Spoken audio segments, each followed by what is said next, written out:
me permitir falar sentado, porque como não tenho apresentação, vou fazer alguns pontos aqui sobre a nossa visão de sobrepreço, superfaturamento. Primeiro, gostaria de agradecer muito, né, a Carlos Eduardo pelo convite, ao Cinecom para falar aqui nesse painel. Agradecer ao TCU pela oportunidade de diálogo. Acho que fiquei muito animado com a fala do Nicola agora há pouco, porque ela vai ao encontro da manifestação do ministro José Múcio, né, anteontem, que foi reproduzida pelo Valor Econômico, de que o tribunal está cada vez mais aberto ao diálogo e às críticas construtivas, né? Então, isso aqui é a materialização dessa fala do ministro, e acho que fiquei muito animado pelo comentário do Nicola de que o que a gente fala há bastante tempo, você acabou de repetir o que a gente fala, ou seja, de que as referências oficiais não são necessariamente a única referência possível, de que o TCU está atuando cada vez mais nos editais. Esse é um grande problema histórico que a gente enfrenta no setor, que é cada vez mais a fiscalização fica mais complexa, como tem que ser, porque as obras são complexas, cada vez mais as obras são complexas, e cada vez mais ao final, ou seja, 8 anos depois da conclusão de um projeto, 10 anos depois da conclusão da obra, ou seja, isso gera cada vez mais custo de transação, barreira à entrada. As empresas médias, empresas menores têm cada vez mais dificuldade de lidar com essa situação, porque é cada vez mais caro fazer e cumprir depois com as comprovações. Então, isso é muito auspicioso ouvir do próprio TCU a maior atuação em editais. A atuação, eu acho que uma atuação fundamental, antes de entrar propriamente no tema, Nicola, é a atuação muito forte no prazo adequado entre a publicação do edital e a proposta. A maior parte dos problemas que a gente vê de orçamentação advém desse curto prazo, na ânsia, às vezes, de colocar a licitação na rua, de começar a executar o projeto. Os nossos gestores, de boa fé, não digo que tenha má fé, mas de boa fé, querem usar o mínimo legal para colocar a licitação na rua. Às vezes é bom, é importante tomar um pouquinho mais de tempo para dar a oportunidade do setor privado analisar com profundidade os projetos, de vocês contribuírem também e, como você bem disse, do gestor também poder reconhecer os pontos que podem ser aprimorados e aprimorá-los. Acho que isso é muito auspicioso. Então, reforcem, né, assim, a primeira mensagem que eu gostaria de deixar é que o TCU reforce a sua atuação na fase de planejamento, na fase de preparação das obras, não só as da PPI, que são muito concentradas em concessão, mas nas obras públicas efetivamente ditas, né? Então, essa é uma primeira mensagem. Além disso, que vai ao encontro da declaração do ministro Zé Múcio. Além disso, bom, apenas reforçar que assim, o papel TCU é um papel complexo na fiscalização de obras, porque você tem uma multiplicidade de agentes, né? Somos nós construtores, os gestores públicos, agora empresas gestoras de projetos e obras, né? Atestadoras, certificadoras de projetos e obras, seguradoras, ou seja, uma multiplicidade de agentes que precisam falar a mesma língua. Então, e ao mesmo tempo que vocês precisam, né, que o munus do TCU proteger o erário, proteger a administração pública, né, de um eventual dano, ao mesmo tempo não causar barreiras à entrada, deixar a atividade econômica fluir e chegar ao final com um equipamento público entregue à população.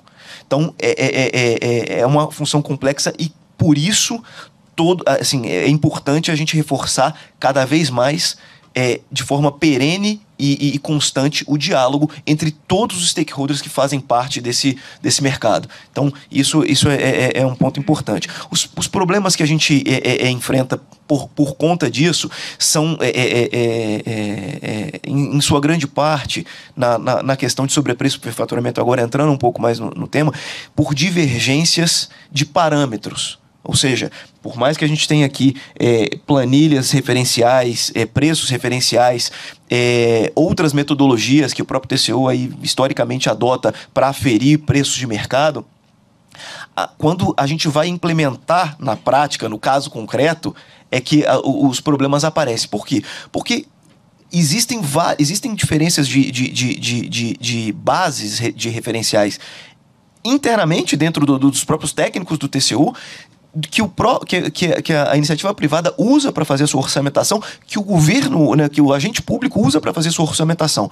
Ou seja, harmonizar essas bases, essas referências, é fundamental. Portanto, e isso, de novo, reforça a necessidade de diálogo. Alguns exemplos aqui. Por exemplo, quando a gente diz um dos principais elementos da curva ABC de um projeto é mão de obra. Né? A gente tem inúmeros processos aqui relacionados a sobrepreço e faturamento relacionados à mão de obra. A pessoa, quando vai, o orçamentista dentro das empresas, quando vai orçar mão de obra num projeto, não raro ele precisa fazer algumas estimativas projetadas. Né? Ele trabalha com uma convenção coletiva que está aqui vigindo agora, só que a obra dele vai ser mobilizada daqui a 1 ano, talvez 2. Isso é um outro problema também que a gente aborda lá na frente. Ele precisa colocar isso no preço, ele precisa colocar isso na orçamentação. Não raro isso dá problema depois. Né? Depois, com a fiscalização, questiona-se muito por que ele usou um valor projetado para o futuro. Além disso, por exemplo, quando ele está orçando, várias das funções que ele orça ali não estão previstas na convenção, porque vai estar previsto ali na convenção seguinte, já se está negociando, mas ele sabe que vai ter que constar e pagar com aquelas funções no futuro. Preço de engenheiro, por exemplo, não se orça o preço de uma obra de engenharia dentro da cidade, de uma edificação simples. Não é o mesmo preço de um engenheiro que vai estar mobilizado no interior do Amazonas para fazer uma hidrelétrica, ou do Pará, ou de Rondônia, para fazer uma hidrelétrica complexa. Então, isso tudo são exemplos concretos, e aí só para... não é reclamação, para dar... para ilustrar as diferenças de base de referência que causam, né, as divergências e os conflitos aqui, tanto administrativos quanto posteriormente judiciais. Um ponto importante também, por exemplo, DMT, que você acabou de comentar, a gente tem elementos que diferenciam bastante o transporte de material dentro da cidade e fora. Obras aeroportuárias, que você tem várias restrições de acesso, isso não necessariamente está previsto nas planilhas referenciais. Então, isso tudo, reforçando, a gente tem que harmonizar as bases de referência entre o que os órgãos de controle, o gestor público e as empresas, as construtoras, estão usando para que a gente fale a mesma língua e economize processo, economize tempo e entregue mais rapidamente a obra e com menos desgaste, de forma mais eficiente e sem inibir, né, a engenharia, ou seja, o ímpeto das empresas de fazer boa engenharia e de auferir maior eficiência. Mais 2 exemplos apenas.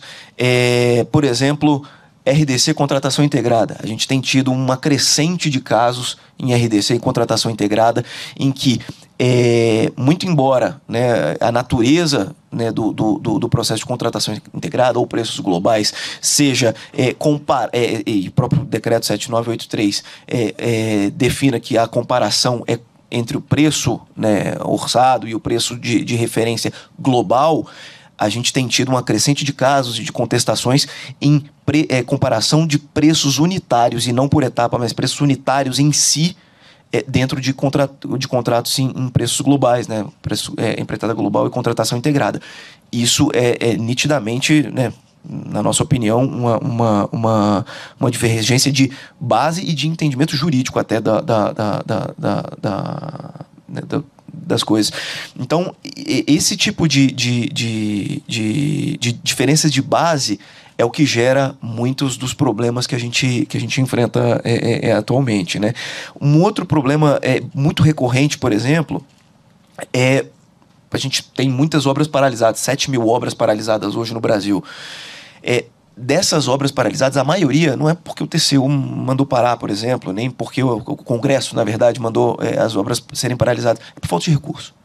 E aí, muitos dos problemas aí de jogo de cronograma, que comumente a gente comenta, eles são decorrentes da falta de pagamento. Ou seja, a gente tem uma falta de pagamento, a obra fica paralisada assim, meses, talvez até anos, né? Muitas vezes, não raro, anos. E quando se retoma a obra, você tem uma diferença substancial entre o valor que custa para você retomar e finalizar a obra do orçamento original. E não raro você tem problema com os órgãos de controle, não só o TCU, tá? Isso é um problema geral.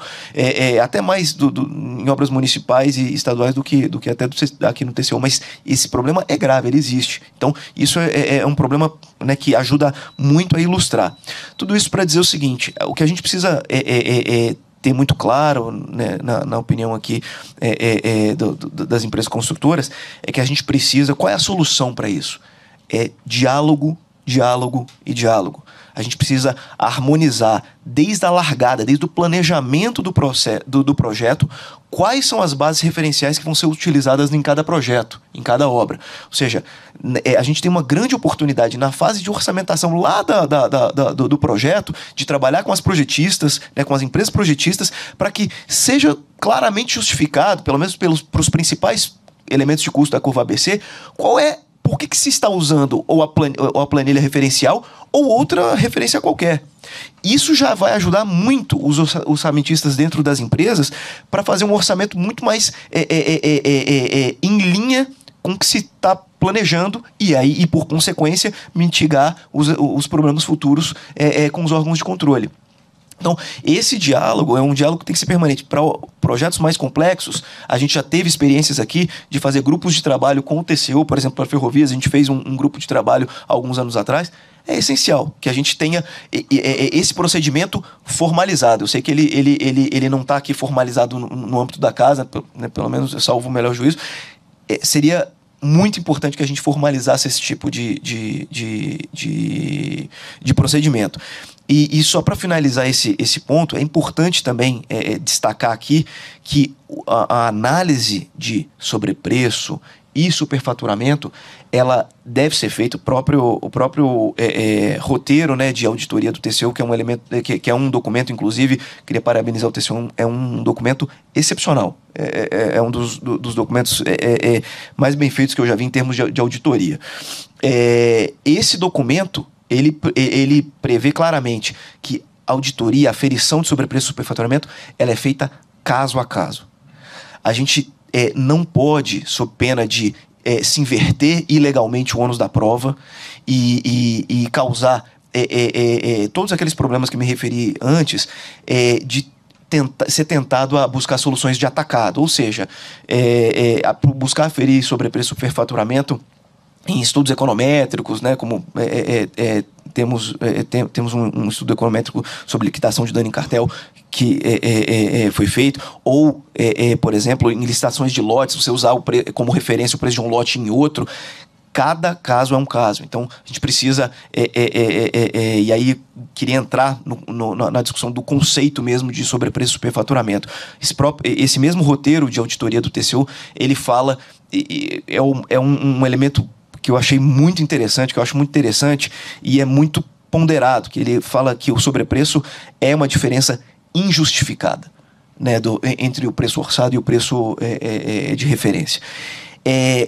Isso reforça a necessidade de se aferir em cada caso se há justificativa ou não para o uso diferente do parâmetro que foi pensado ou que se considera o parâmetro adequado.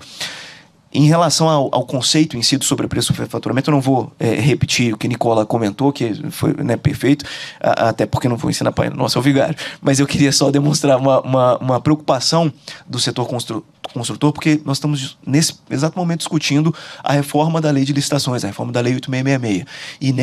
E nesse projeto de lei, há na proposta que está sobre a mesa, um conceito de sobrepreço e superfaturamento e o uso dele, a vinculação desses conceitos para uma cláusula de agravamento de pena no crime de fraude à licitação.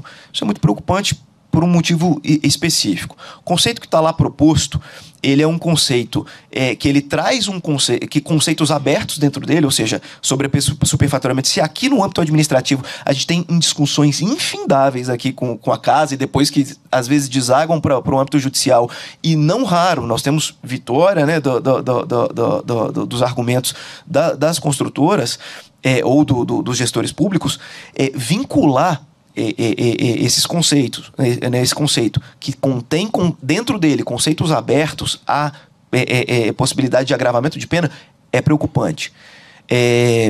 Além disso, não contribui na nossa visão para que você tenha maior segurança jurídica, você ter um conceito de sobrepreço e superfaturamento na lei de licitações. Um conceito diferente na lei das estatais, que diz que o sobrepreço é uma diferença, aí eu não vou saber exatamente, eu não vou me lembrar a palavra exata, mas é uma diferença expressiva entre o valor orçado e o valor